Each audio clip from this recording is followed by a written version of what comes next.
நம்ம வாழ்க்கையில சில விஷயங்களை தனித்தனியா பிரிச்சு வச்சு பார்க்கறோம் இல்லையா? ஆமா. உதாரணமா சாமி கும்பிடுறது, பூஜை பண்றதுங்கிறது ஒரு பக்கம்.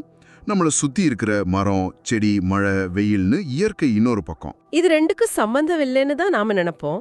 ஆமா, ஒன்னு நம்பிக்கை சார்ந்தது, இன்னொன்னு அறிவியல் சார்ந்தது, அப்படிதானே? ஆனா ஒண்ணு இல்லாம இன்னொன்னு இல்லைன்னு ஒரு விஷயம் சொன்னா எப்படி இருக்கும்? ரொம்ப சரி. நம்மளோட வழிபாடே இயற்கையை நம்பிதான் இருக்குன்னு ஒரு சின்ன 2 வரியில ஒருத்தர் சொல்லிட்டு போயிருக்காரு. ஆமா, நாம ஆன்மீகத்தை ரொம்ப உயர்ந்த இடத்துல வச்சு பார்க்கறோம். ஆனா அதுக்கு ஆதாரம் எதுன்னு யோசிச்சிருக்கோமா? அதுதான் முக்கியமான கேள்வி. அந்த ஆதாரத்தை பத்தி தான் ஒரு குறள் ரொம்ப எளிமையா ஆனா ரொம்ப ஆழமா பேசுது.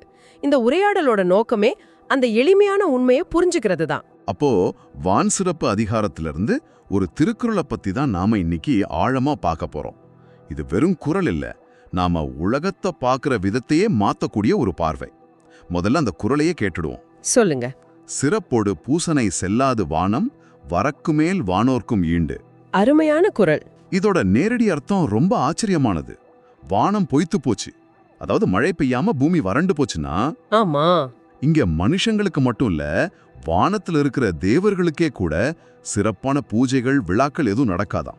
இதுல ஒரு முக்கியமான விஷயம் இருக்கு. ஏன் தேவர்களுக்கு பூஜை நடக்காது? வள்ளுவர் ஒரு சங்கிலி தொடர் மாதிரி இது விளக்குறார். ஒரு செயின் ரியாக்ஷன் மாதிரி சொல்றீங்களா? அதேதான். பாருங்க, முதல் படி மழை இல்ல. சரி. இதனால என்ன ஆகும்? விவசாயம் நடக்காது. ஆமா, விவசாயம் பொய்த்து போகும். நெல், கரும்பு, வாழை, பூக்கள்னு எதுவுமே விளையாது. 2வது படி, விவசாயம் இல்லனா நமக்கு உணவு கிடைக்காது. உணவுப் பொருள்களுக்கே தட்டுப்பாடு வந்துரும். ஆமா, அரிசி, பருப்பு, காய்கறி, பழங்கள் எதுவும் கிடைக்காது. இப்ப 3வது படியை யோசிச்சு பாருங்க. சொல்லுங்க. உணவுப் பொருட்களே இல்லனா அதை வச்சு எப்படி கடவுளுக்கு படையல் போட முடியும்? எப்படி பூஜைகள் செய்ய முடியும்? ஆமா, அபிஷேகத்துக்கு பால் வேணும், நைவேத்தியத்துக்கு அரிசி வேணும், பூக்கள் வேணும், இது எதுவுமே இருக்காதே. சரியா சொன்னீங்க. பூஜைகள், படையல் இதெல்லாம் இல்லனா அப்புறம் எது திருவிழாக்கள்? அப்போ ஒண்ணுக்கொன்னு தொடர்பா இருக்கு. ஆக நம்மளோட ஆன்மீக சடங்குகள், விழாக்கள் எல்லாமே இயற்கையிலோட செயல்பாட்டை நம்பிதான் இருக்கு. இதுதான் அடிப்படை. இயற்கை இயங்கலனா ஆன்மீகமும் இயங்காது. இது கேட்க ரொம்ப சிம்பிளா இருக்கலாம், ஆனா யோசிச்சு பாருங்க. நாம எவ்வளோ பெரிய கோவில் திருவிழாவுக்கு போனாலும் ஆமா, அங்கே சாமிக்கு செய்யப்படுற அபிஷேகத்திலிருந்து பக்தர்களுக்கு கொடுக்கிற பிரசாதம் வரைக்கும் எல்லாமே விவசாயத்திலிருந்து வர்றது தான். நிச்சயமா. தேங்காயிலிருந்து வாழைப்பழம் வரைக்கும், அரிசியிலிருந்து பூக்கள் வரைக்கும் எல்லாமே நிலத்திலிருந்து மழை நீர்ல வர்றது தானே. ஆமா, இந்த குறள் நம்மள அந்த அடிப்படைய பார்க்க வைக்குது. நாம பிரம்மாண்டமான கொண்டாட்டங்களை பார்க்கறோம். ஆனா அதுக்கு பின்னாடி இருக்கிற ஒரு விவசாயியையும், அந்த விவசாயத்துக்கு ஆதாரமா இருக்கிற மழையையும் நாம பல சமயம் மறந்துடுறோம். கரெக்ட்.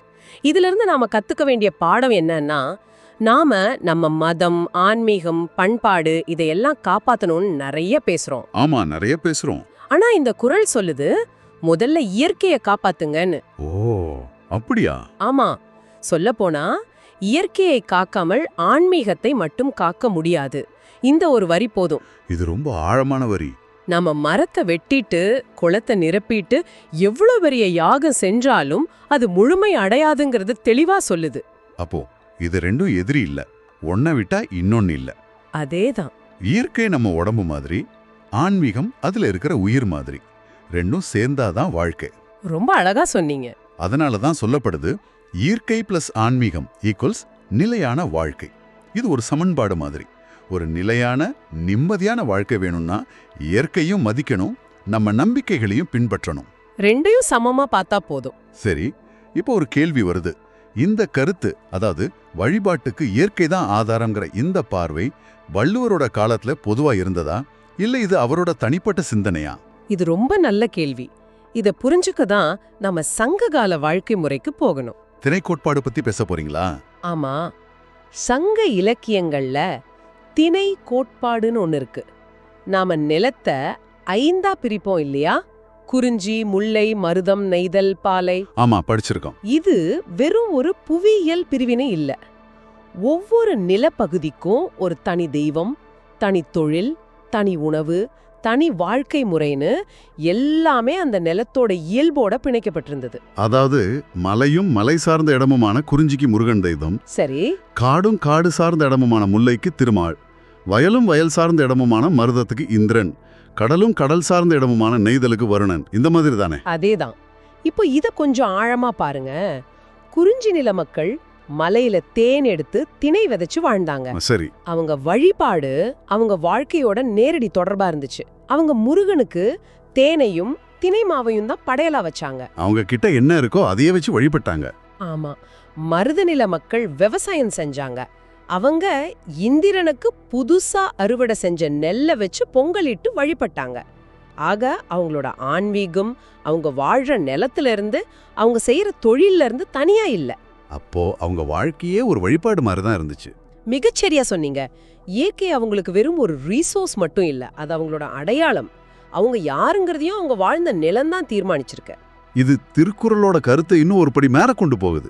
திருக்குறள் வழிபாட்டுக்கு இயற்கை ஆதாரம்னு சொல்லுது. ஆனா திணைக்கோட்பாடு இயற்கையே வழிபாட்டோட ஒரு பகுதி, என் வழிபாட்டின் வடிவமே இயற்கை தான் சொல்ற மாதிரி இருக்கு. நிச்சயமா. திணை கோட்பாட்டுல நாம இயற்கையை ஒரு பொருளா பார்க்கல, நம்மளோட ஒரு பாகமா பார்க்கறோம். அந்த நிலத்தோட கடவுள் அந்த நிலத்தோட தன்மையை பிரதிபலிப்பவரா இருக்கார். எப்படின்னு கொஞ்சம் சொல்லுங்களேன். மலையோட கடவுள் வேட்டையாடுறவரா வீரரா இருக்கார். காடு நிலத்தோட கடவுள் ஆடு மாடுகளை மேய்க்கிறவரா இருக்கார். இதுல இருந்து என்ன தெரியுதுன்னா, அவங்க கடவுளையே இயற்கையோட இயல்புலேருந்து உருவாக்குனாங்க. ஓ. அதனாலதான் இயற்கையை காப்பாத்துறதுங்கிறது அவங்களுக்கு கடவுளை காப்பாத்துற மாதிரி. குளத்தை சுத்தமா வச்சுக்கிறது ஒரு சடங்கு, மரம் நடுறது ஒரு வழிபாடு. இது கேட்கும்போது இப்போ நாம செய்யறது எவ்வளவு வித்தியாசமா இருக்குன்னு தோணுது. ஆமா, காலப்போக்குல மாறிடுச்சு. நாம குளத்தை நிரப்பிட்டு கோவில் கட்டுறோம், மலையை உடைச்சு சாமி சிலை வைக்கிறோம்.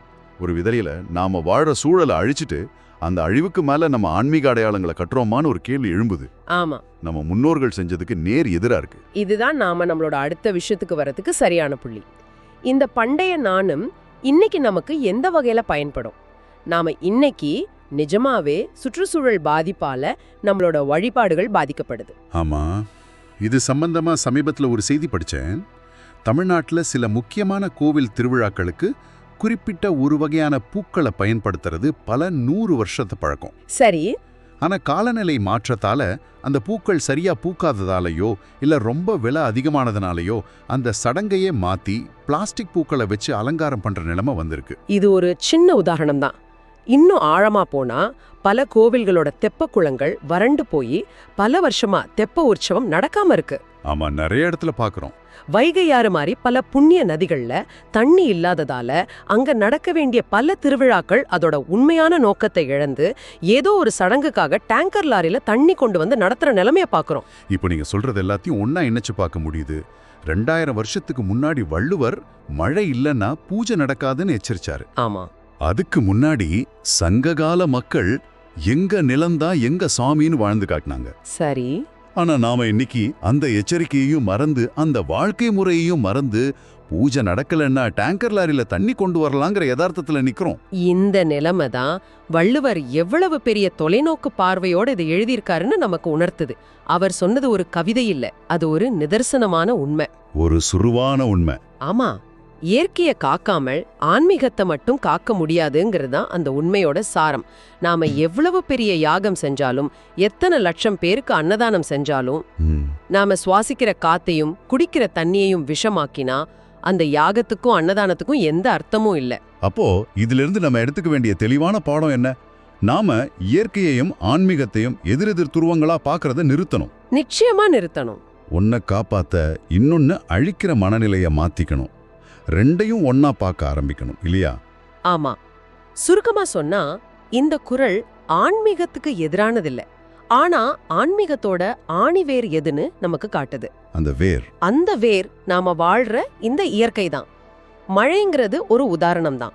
மொத்த இயற்கையையும் நம்ம எப்படி பாதுகாக்கிறோமோ அதை பொறுத்து தான் நம்மளோட வழிபாடுகளும் வாழ்க்கையும் அமையும். இந்த உரையாடல் முடியும் போது உங்களுக்கு ஒரு சின்ன சிந்தனை. நம்ம எல்லாரும் கோவிலுக்கு போறோம். ஆமா.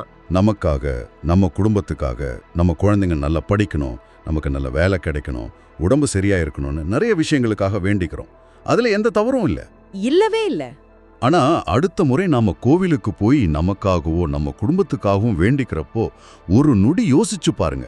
இந்த பூஜை நடக்கிறதுக்கு, இந்த பிரசாதம் செய்யப்படுறதுக்கு, இந்த கோவில் இவ்வளவு அழகா பூக்களால் அலங்கரிக்கப்படுறதுக்கு காரணமா இருக்கிற இந்த இயற்கை நல்லா இருக்கணும்னு நாம எப்போவாவது வேண்டிக்கிறோமா? இது ஒரு மிக முக்கியமான கேள்வி. ஒருவேளை நம்ம எல்லா வேண்டுதல்களும் நிறைவேறத்துக்கான முதல் வேண்டுதலே இந்த இயற்கை நல்லா இருக்கணுங்கிறது தானோ? ஏன்னா அது நல்லா இருந்தாதானே நம்ம நல்லா இருக்க முடியும், நம்ம வழிபாடுகளும் அர்த்தமுள்ளதா இருக்கும். யோசிச்சு பாருங்க.